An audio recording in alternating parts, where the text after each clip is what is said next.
વાત કરીએ તો મોબાઈલ ગેમની જે લત કેમ જીવલેણ બની રહી છે તેની વાત કરીએ।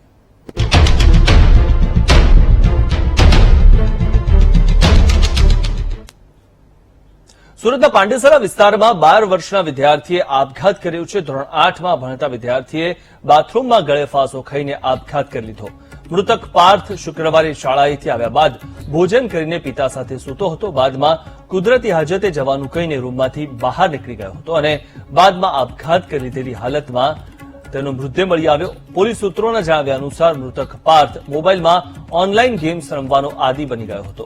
બની શકે કે પાર્થે માનસિક તણાવના કારણે આપઘાતનો રસ્તો અપનાવ્યો હોય। આવા તમામ પાસાની પોલીસ તપાસ કરી રહી છે।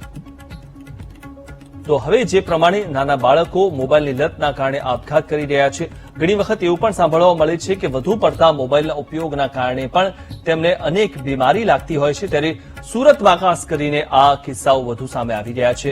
રાજ્યમાં 5 વર્ષમાં કેટલા વિદ્યાર્થીઓએ આપઘાત કર્યો, જેના આંકડાની વાત કરીએ તો 2018-19માં 153 અને 2019-20માં 135 આપઘાતની જે સંખ્યા છે સામે આવી છે। 15-16માં 143, 16-17માં 163 અને 17-18માં 155 વિદ્યાર્થીઓએ આપઘાત કર્યો છે। તો આજે આપઘાતની સંખ્યા છે તે સતત વધી રહી છે। આ વિશે જ આપણે વધુ માહિતી મેળવીશું। અમારી સાથે જોડાયા છે ડોક્ટર મુકુલ ચોકસી, જે મનોચિકિત્સક છે। ડોક્ટર, આપનું સ્વાગત છે।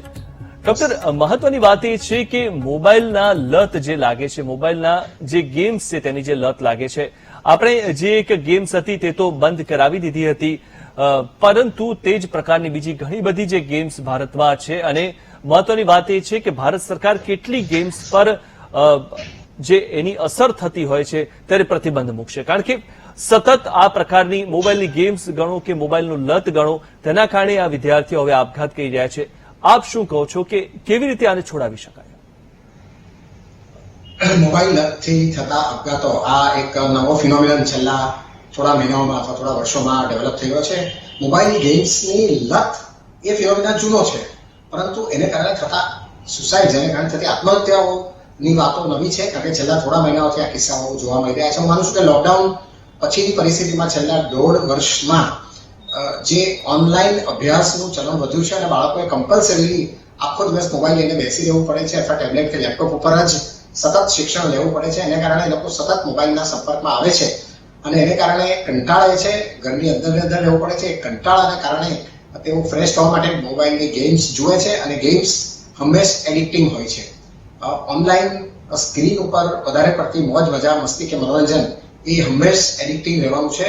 નાના બાળકોને જ્યારે આનંદ પ્રમોદના સાધનો જૂજ હોય, એ લોકોને બહાર જવાની બહુ છૂટછાટો ન હોય, સાથે પિયર ગ્રુપ સાથે આઉટડોર સ્પોર્ટ્સની બહુ સંભાવના ન હોય, એ વખતે નેચરલી એ લોકો પોતાને ગમતી વસ્તુ કંટાળા દરમિયાન કરે છે અને એમાંથી કેટલાક બાળકો કે જે ક્યાં તો મનોરુગ્ન છે, ક્યાં તો કોઈ હિડન સાયકેટ્રિક ઇલનેસીસ છે, એ લોકોમાં એડોલેસન્ટના બિહેવિયર પ્રોબ્લેમ છે, પર્સનાલિટીના પ્રોબ્લેમ છે અથવા તો ડિસ્ટર્બ ફેમિલીમાંથી આવે છે।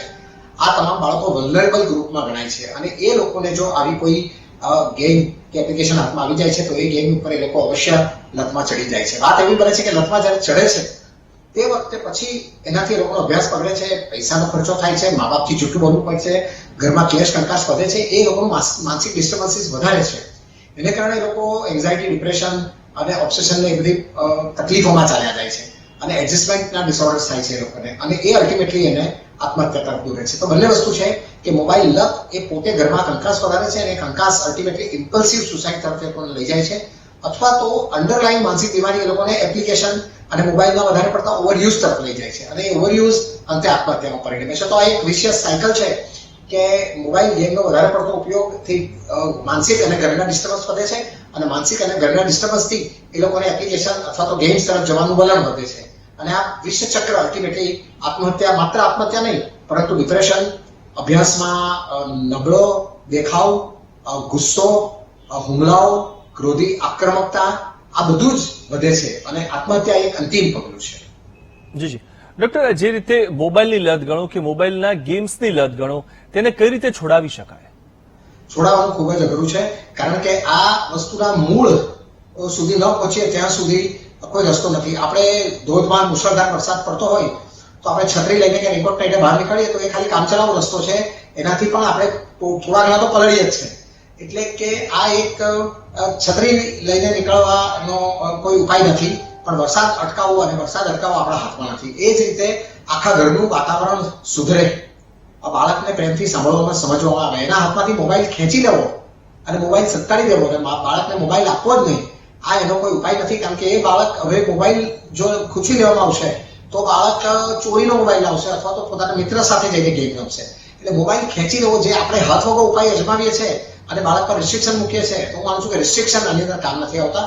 હા, બાળક સાથે મળીને કોઈ લિમિટ સેટિંગ કરીએ જે બાયલેટરલી એગ્રીએબલ હોય, સમજૂતી સભર હોય અને સમજાવટથી આવી હોય તો લિમિટ સેટિંગ ક્યારેક કામ લાગે છે. પરંતુ બાળકની અંડરલાઈન જે માનસિક બીમારી હોય એ બાળકને ક્યાંક એન્ઝાઇટી કે ડિપ્રેશન કે એડજસ્ટમેન્ટના પ્રોબ્લેમ હોય. ઘણા બાળકોને એટેન્શન ડેફિસિટ ડિસઓર્ડર હોય છે, એ લોકો એક જગ્યાએ ફોકસ નથી કરી શકતા, તો ભણવામાં ખૂબ ફોકસ જોઈએ છે, જ્યારે ગેમ રમવામાં જરા પણ ફોકસની જરૂર નથી.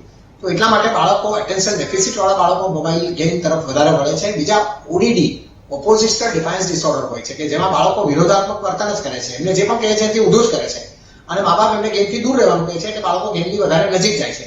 તો આ એડીડી કે ઓડીડી કે પર્સનાલિટીના ઇશ્યુઝ કે એન્ઝાઇટીના ઇશ્યુઝ પહેલા સોલ્વ કરવા પડે. આ સોલ્વ ન થાય ત્યાં સુધી બાળકોને આત્મહત્યા કે ગેમના એડિક્શનથી દૂર કરવા ખૂબ અઘરા છે. એ લોકોનું વાતાવરણ સુધારવું પડે, એ લોકોને આઉટડોર ગેમ્સ તરફ વધારે પ્રોત્સાહિત કરવા જોઈએ. મને લાગે છે કે રિસ્ટ્રિક્શન કરતા એન્કરેજમેન્ટ, એ લોકોને ગેમ્સ રમવા દો, એ લોકોને ફૂટબોલ તરફ લઈ જાઓ, સ્કેટિંગ તરફ લઈ જાઓ, સ્વિમિંગ તરફ લઈ જાઓ, એ લોકોને ક્રિકેટ રમાડો, એ લોકોને વોલીબોલ બાસ્કેટબોલ રમાડો. ટૂંકમાં બાળકો માટે ખુલ્લા મેદાનોમાં જગ્યા કરો, બાળકોને ગ્રુપમાં સાહસ અને શૌર્યના કામો કરવા દો, એ લોકોને સાયકલિંગ કરવા દો, જીમમાં જવા દો, બહાર અખાડાઓમાં જવા દો. તો ફિઝિકલ એક્સરસાઇઝ અને એનર્જીનું જે સ્પેન્ડિંગ છે એ કદાચ બાળકોને ઓનલાઈન ગેમ્સ કે કોઈ પણ પ્રકારના ઓનલાઈન દૂષણથી બાળકોને દૂર લઈ જશે. બીજું કે બાળકોને સારી કંપની જો હોય તો કુદરતી રીતે બાળકો એ તરફ જશે અને મા બાપ જો ઘરમાં સારું વાતાવરણ બનાવે, લડાઈ ઝઘડા, કકળાટ, ક્લેશ, કંકાસ ઘટાડે, બાળકો સાથે વધારે સમય આપે, પ્રેમભર્યો સમય વિતાવે અને બાળકોની સાથે બીજી સારી વાતોને શેર કરે, બાળકો સાથે સારી વસ્તુઓ જુએ, મોબાઈલ પર જ જુએ, ટીવી પર જુએ, સ્ક્રીન પર જુએ, લેપટોપ પર જુએ, તો સારી વસ્તુઓ અચૂક બાળકોને પ્રેરણા આપે છે અને બાળકોને એમાં પણ મજા આવતી હોય છે. દુનિયામાં ઘણી બધી સારી વસ્તુઓ છે કે જે બાળક કરી શકતા હોય. બાળકોની જે છુપી એનર્જી હોય છે, એ લોકોને હિડન ટેલેન્ટ હોય છે ને, દરેક બાળકમાં ભગવાને કોઈક ને કોઈક હિડન ટેલેન્ટ આપી હોય છે. પછી એ ફિઝિકલ હોય, મેન્ટલ હોય, ઇમોશનલ હોય, પછી એ એક્સેપ્શનલ હોય કે જનરલ હોય. કેટલાક બાળકોને ચિત્રમાં, કલામાં, કેટલાક બાળકોને ફિઝિકલ એક્ટિવિટીમાં, સોશિયલાઇઝેશનમાં ઘણા બધામાં રસ હોય છે. તો એ લોકોની જે હિડન ટેલેન્ટ છે તેને તમે બહાર લાવો અને એને ખાલી રિપ્લેસ કરી આપો તો ઘણા બધા બાળકો ગેમ્સથી અલગ થઈ જતા હોય છે. જી ડોક્ટર, જે રીતે આપણે વાત કરી રહ્યા છીએ, પબજી ગેમ જે થોડાક વખત પહેલા હતી તેના પર તો સરકાર પ્રતિબંધ મૂક્યો, તેના ઓપ્શનમાં એવી ને એવી જ ઘણી બધી ગેમ્સ આવી. હવે સરકાર મૂકીને પણ કેટલા ગેમ્સ પર પ્રતિબંધ મૂકે. ચાઇનાએ જે પ્રમાણે અમુક એક પ્રતિબંધ મૂક્યા છે અને એક લિમિટ બાંધી છે કે 1 કલાક સુધી જ ફોન જોઈ શકાશે, એટલે કે ગેમ રમી શકાશે, રજીસ્ટ્રેશન કરવું પડશે. તો આ પ્રકારના નિયમો ભારતમાં લાગુ જો પાડવામાં આવે તો આ જે આખો મામલો છે તેનું સોલ્યુશન આવી શકે?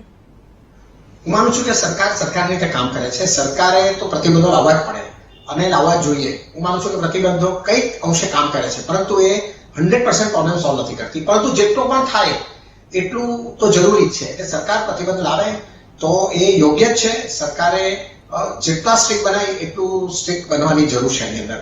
પણ માત્ર પ્રતિબંધોથી સોલ્વ નથી થતા, કારણ કે ડિસફંક્શનલ બાળકોને માટે અલગ અલગ નવી ગેમ્સ આવવાની છે. આજે એક ગેમ પર પ્રતિબંધ મુકાશે તો બીજી આવશે, બીજી જશે તો આપે કહ્યું તેમ ત્રીજી આવશે. એટલે અચ્છા, આજે ગેમ્સ છે, કાલે ઉઠીને ગેમનો પણ કોઈ ઓપ્શન આવશે. ગેમ્સ સિવાય પણ કેટલીક વસ્તુ આવશે. ચેટરૂમ્સ છે કેટલા બધા, ભવિષ્યમાં ચેટરૂમોમાંથી પણ લોકો દુષ્પ્રેરિત થઈને આત્મહત્યાઓ કરશે. મૂળ ઇસ્યુ આત્મહત્યાનો છે. બાળકો પ્રેરિત થાય છે બહુ ઝડપથી. કેટલાક બાળકોમાં લર્નિંગનું જે મોડ્યુલ હોય છે તે મિમિકિંગનું મોડ્યુલ હોય છે કે જોઈને કરવાની વસ્તુ હોય છે. ઘણા બાળકો આ રીતે પ્રેરાય છે અને પ્રેરિત થાય છે. તો આજે ગેમ્સ ઉપર પ્રતિબંધ આવશે, કાલે બીજી વસ્તુ અવશ્ય આવવાની છે. કદાચ ગેમ નહીં પણ બીજા કોઈ ફોર્મેટમાં હશે, બીજા કોઈ ફોર્મમાં હશે. એટલે એક પ્રતિબંધ એક રસ્તો છે જ. વરસાદ પડે તો આપણે છત્રી તો ઓઢીએ જ છે, પરંતુ આપણે છતો બાંધીએ અને ઉપરથી છતને રિપેર કરીએ એ પણ જરૂરી છે. એ જ રીતે પ્રતિબંધો પણ જરૂરી છે અને બાળકના આંતરિક મનમાં ગેમ તરફ આકર્ષણ ઓછું થાય અને બીજી વસ્તુ માટે આકર્ષણ વધુ થાય એ પ્રયત્નો પણ એટલા જ જરૂરી છે.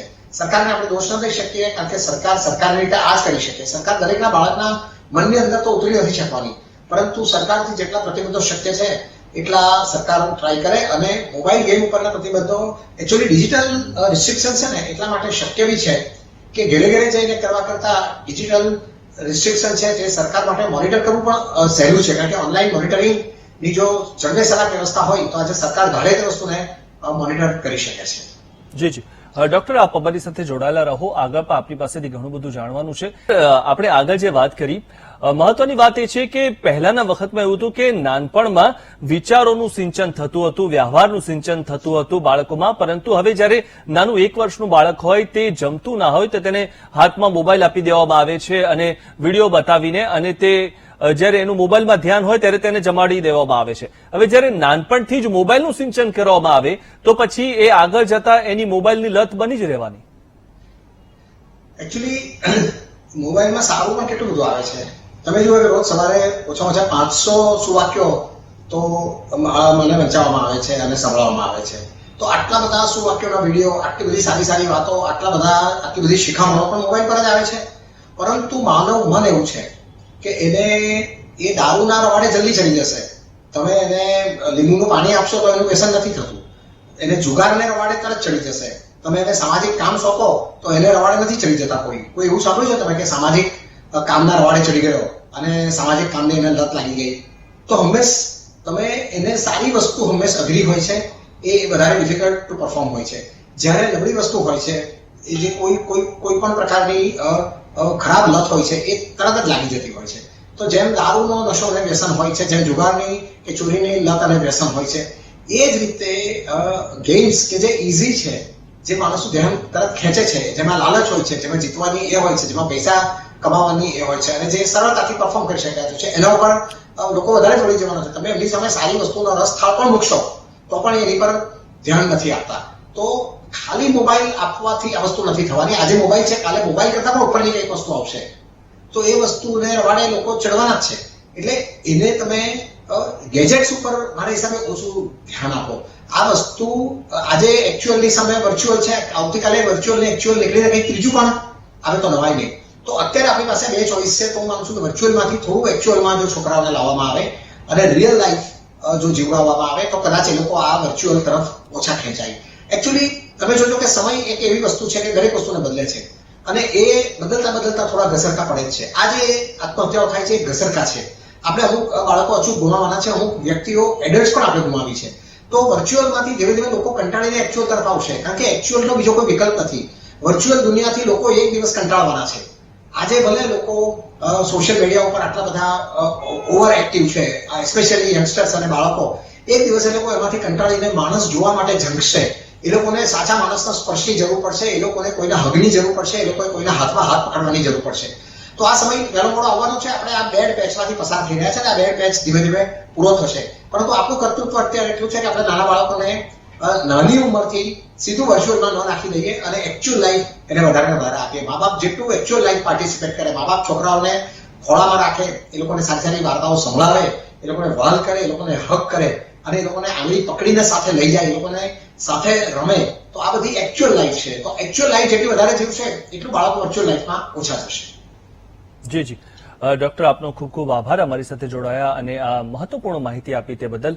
તો મહત્વની વાત એ છે કે દરેક વસ્તુ એકબીજાની પર્યાય બનતી હોય છે. આજથી લઈને 10-15 વર્ષ પહેલા માતા પિતા એવું કહેતા હતા કે મારું બાળક આખો દિવસ કાર્ટૂન જોયા કરે છે ટીવી પર, પરંતુ હવે એ જ વસ્તુ મોબાઈલ પર આવી ગઈ છે અને ટીવી એક સાઈડમાં જતો રહ્યો છે અને હવે તે તમામ વસ્તુ મોબાઈલ પર આવી ગઈ છે. એટલે કે દરેક વસ્તુ એકબીજાની પર્યાય બનતી રહે છે, પરંતુ વાલીઓએ એ જોવાનું છે, સમજવાનું છે કે તેમનું બાળક શું કરે છે.